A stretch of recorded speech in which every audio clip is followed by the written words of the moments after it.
బాబు ఇడ్లీ ఉందా? ఇడ్లీ లేదేం లేదు, నడు. పైసలు ఇస్తానయ్యా. పొద్దున్నే ఈ నమ్మకం చూసానేంట్రా. ఇక బో. తాత రోడ్డు దాటాలి. సరే రా తాత. ఏం కాదులే రా తాత. సంతోషం అమ్మా. అయ్యో తాత. తీసుకో అమ్మా. అయ్యో రోడ్ దాటించినందుకు ఇచ్చారా తాత? కాదమ్మా, నాలాంటి వాళ్ళకి సాయం చేస్తున్నందుకమ్మా.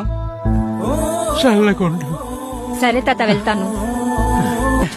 అమ్మా అమ్మా.